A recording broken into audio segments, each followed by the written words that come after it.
Welcome to the second session in this series on vision, 7 sessions on vision. This is week 2. And let me share my screen so I can show you some slides. Let's make them bigger. Oh, yay. There we go. So I'm going to talk about geometry today and about perspective geometry. And let's start with the perspective that you know, linear perspective. So this is a famous painting called The School of Athens by Raphael. And it's nice linear perspective. So the vantage points, I'm sorry, the point where it all disappears is here between Plato and Aristotle. And all those lines here nicely converge there. Also the lines in the floor, they all come together there. That's 1 point perspective. The same goes for camera obscura, or a box with a hole in it. That's the prototypical camera that we use now. So this camera is basically a box with a hole. And the tree is linearly projected onto a flat surface on the back. And it's a central projection on a flat screen, on a flat plane. This is a little bit more complicated. So here in the middle, there's an egg, kind of an egg-like shape, a spheroid. Then here on the left is a viewpoint, an eye point. And this bluish grayish plane, that's the projection plane.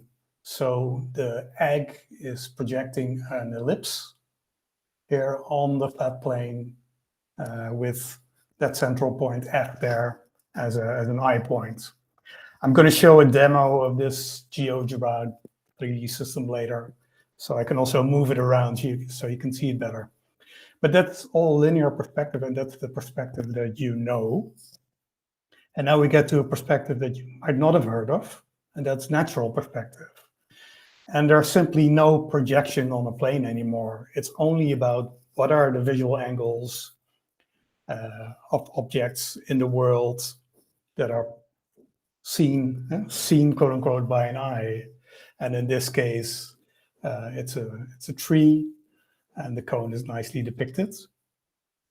And here we see the same image as earlier, but then the projection plane is gone.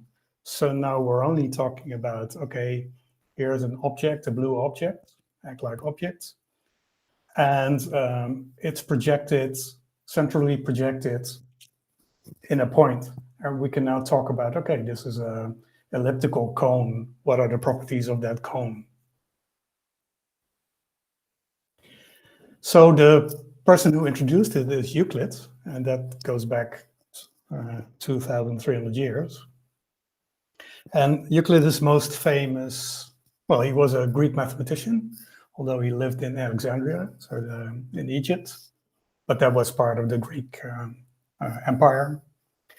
And he's famous for the elements, or the elements of geometry, and that's the sort of the standard book on geometry. And there was even a textbook for 2,000 years, more than 2,000 years. But he also wrote a smaller book called The Optics, and in Greek it's called Ta Proton Kleidon Optikon. It's something like the first optics of Euclid. Maybe they mean the first book. And in Latin, that's optica here. And then in English, it's optics.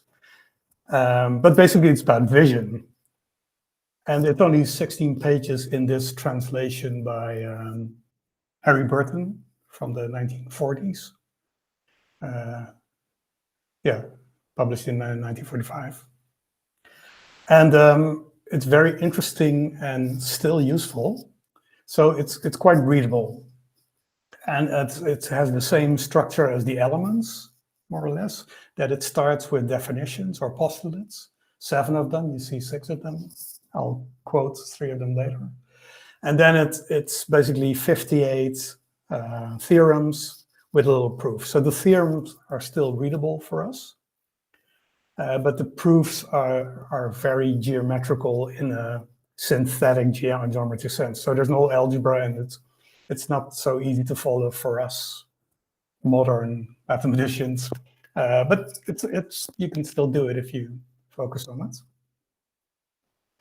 And I want to go through 3 postulates that are the most important. Well, actually, the 1 and 2 are the most important for my story, and 7 is sort of an extra one.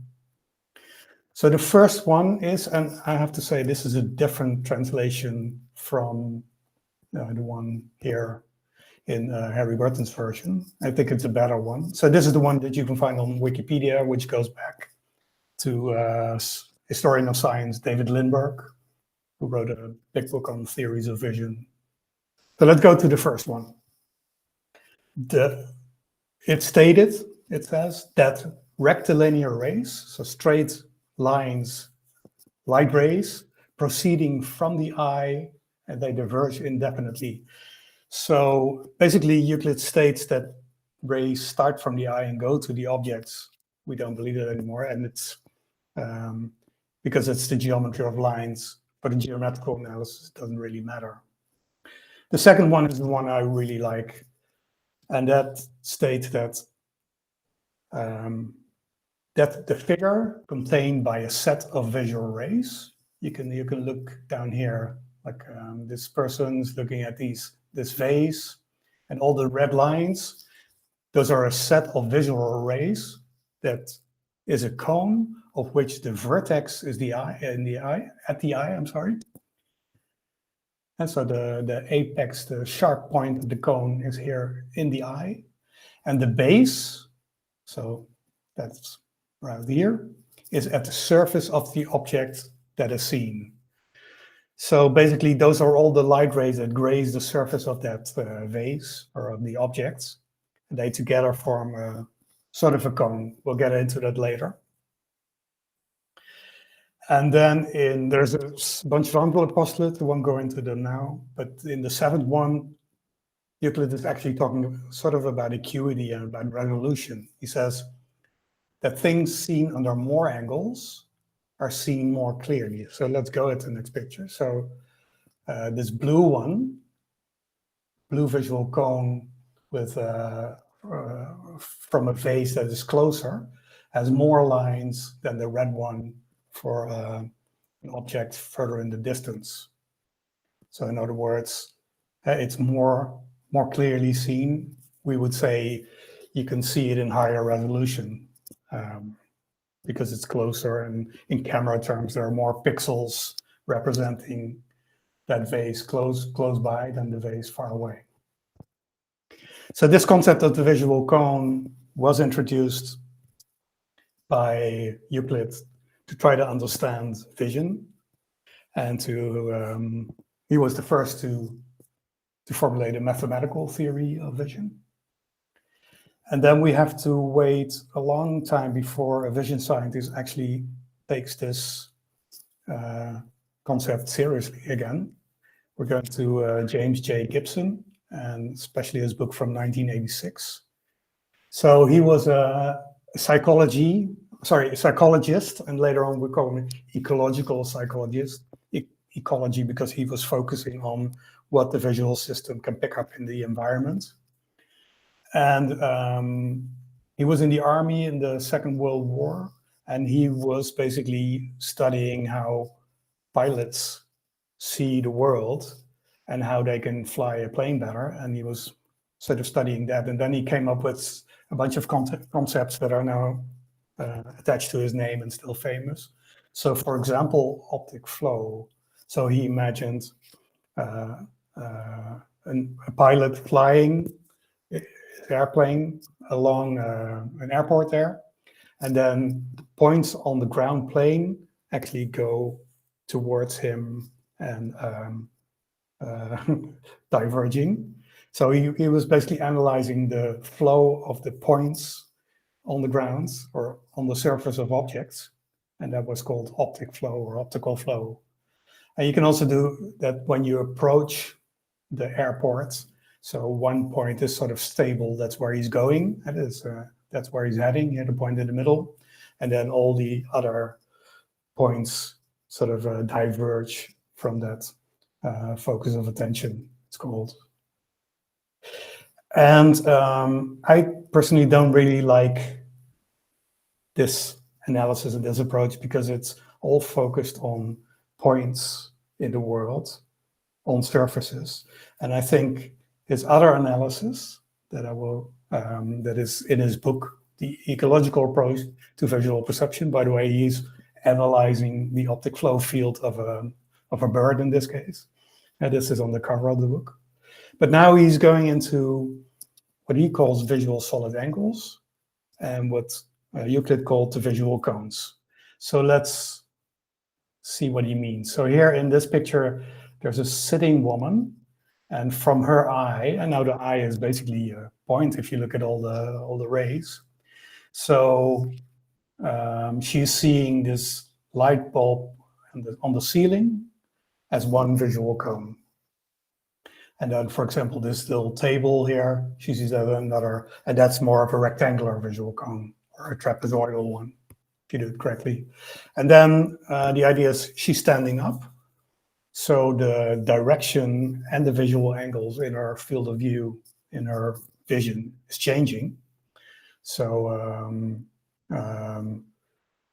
let's see. So for the light bulb, she gets closer, so the visual angle becomes bigger. And you see the direction. So it goes from this angle to that angle. So the direction changes. And the idea that Gibson had was, okay, see these slides are animating. You see the sky is animated. So he's thinking, okay, the visual cone is changing, and he calls that a solid angle. And that's what gives the information to this woman in this case to perceive that the light fixture at the ceiling is actually a sphere. And that he doesn't talk about optical flow anymore, which I like. And let's go to some text. It's a bit much, but so he first says that, okay, he's building on the concept of Euclid. But a cone, you can imagine, it's either circular or elliptical. And then Ptolemy, someone who also wrote a book called Optics, he talked about visual pyramids, so that it's more with straight angles, or with straighter angles. But he says that's actually a bit too limited. We should look at like any object should have any shape that is possible. And that's what he calls a solid angle. So it could be a face like mine, or let's do a more complicated object, my car that I used last week as well.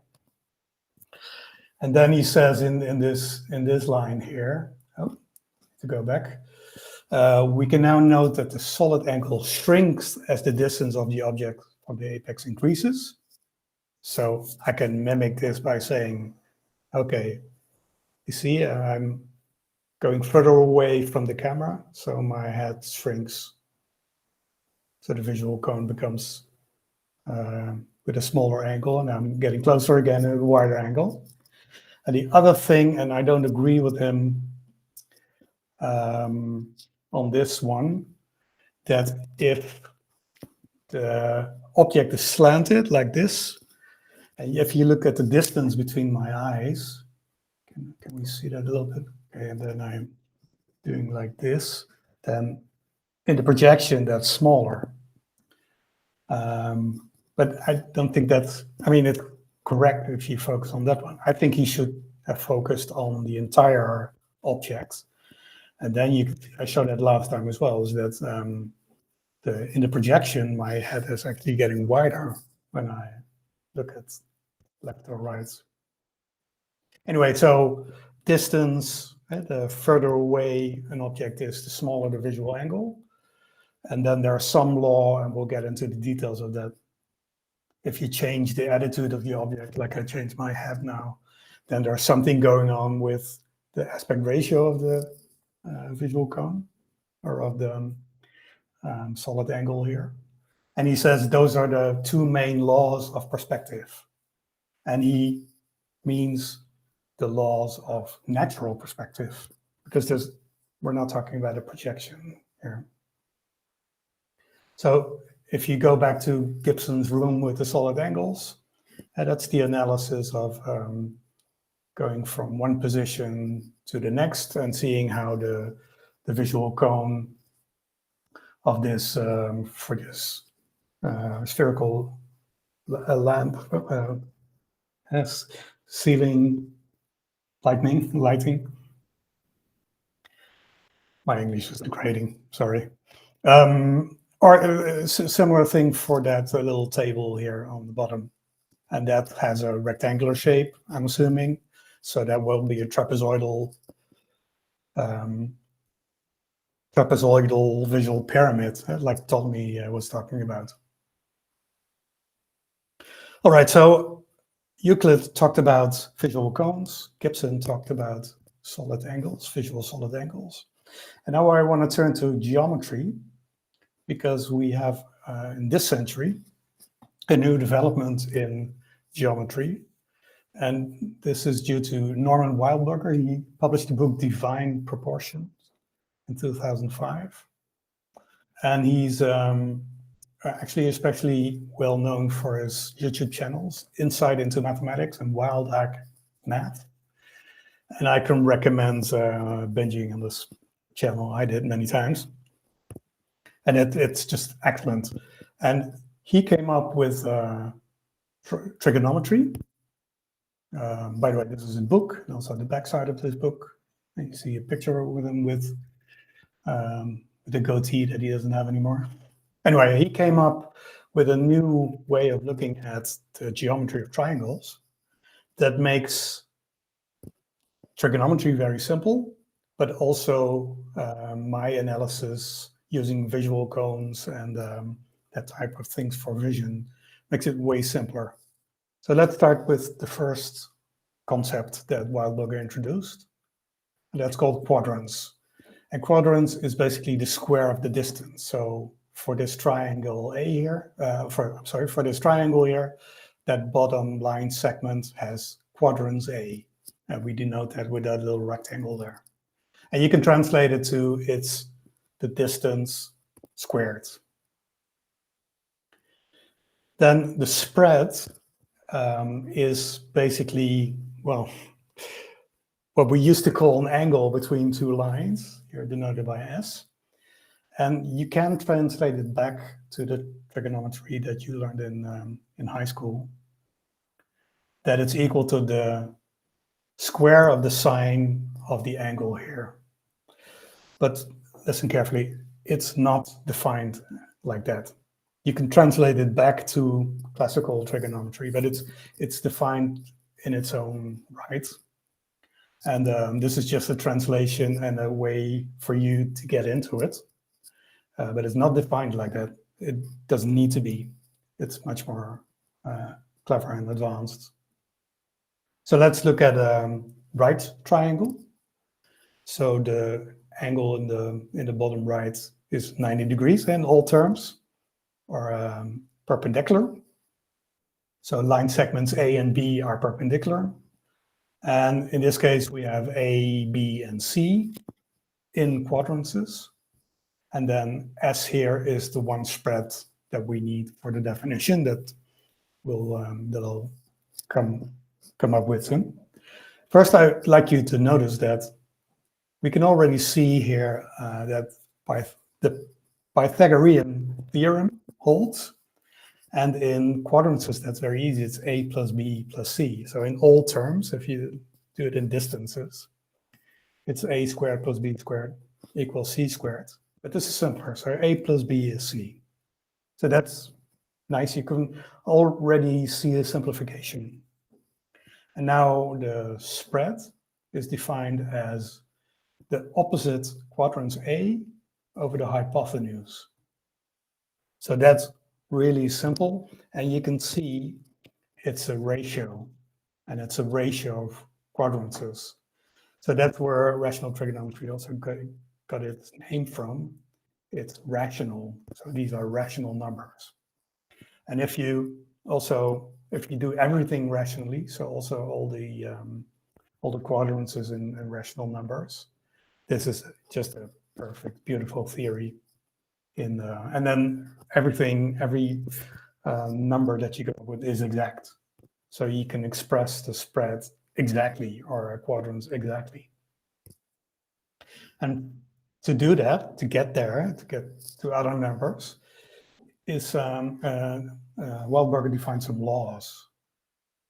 And yeah, let me repeat it first. So distances become quadrants, and now I've denoted them as Q, quadrants, Q1, Q2, Q3, and then the angles become spreads. And in this case, so opposite of Q1 is S1. That's spread S1. Opposite of Q2 is S2. Opposite of Q3 is S3. And now we're getting to two of his three laws. The first one is the spread law. And that's beautiful and simple and very useful. I use it a lot. Basically, it says that S1 over Q1 in a triangle is equal to S2 over Q2 is equal to S3 over Q3. Very simple ratios, and you can get very far with this. There's even a more powerful law, and Wildberger calls it the cross law. And I'll just phrase it for you. So if you take the quadrants as Q1 plus Q2 minus Q3 all squared, that is equal to 4 times Q1 times Q2 times 1 minus S3. And that's a very powerful law that I've used in lots of circumstances. I can show you something that you already know. So if I make S3 a right angle, which means that it's 1, spreads are like this is 0, and then halfway is half, and then perpendicular is 1. So if I make S3 1, then this becomes 1 minus 1 is 0, which means that Q1 plus Q2 minus Q3 is 0. Well, you already recognize that, is that Q1 plus Q2 equals Q3, because then Q3 is that hypotenuse opposite of S3. So, and you can do more with that. So very nice, very powerful. And now I'm going to apply rational trigonometry to our ideas about natural perspective. And you can see that I've derived some nice formulas here, and it makes things simpler. I see I have a typo here, rational with 2 A's. Anyway, let's talk about a sphere. Let's first start as simple as possible. So, and I make it even simpler by going to 2 dimensions. So now it's a circle or a disk, a red disk with radius A, and A is of course a quadrant. And then there is a point, the green point, and that's the eye point or the viewpoint. And then I draw a line from the viewpoint to the midpoint of the object and call it D1. D1 is of course a quadrant. And then we can basically simply apply the definition of a spread by saying, okay, P1 is the opposite quadrant A over the hypotenuse. And let's talk about this a little bit. So here you see a right angle. That's because this light ray grazes that circle. I'm sorry. So the edge of the circle. So which means that this radial line and the light ray or that line is a right angle. So this is a right triangle. So A over D1. And this expression is nice and simple. So there's no sines, no tangents, no nothing that can confuse us. It's a simple proportion of two quadrants. And now I'd like to show that in 3D with a little demo of this very nice tool, GeoGebra. I have to look at my monitors every once in a while.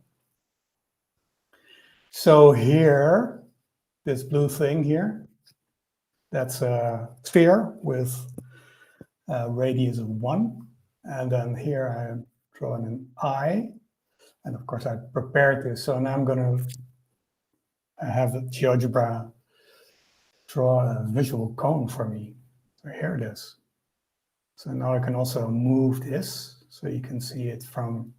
So let's look at it from, let's say here. So you see that cone, and you can also see a little bit of the back cone, is circular.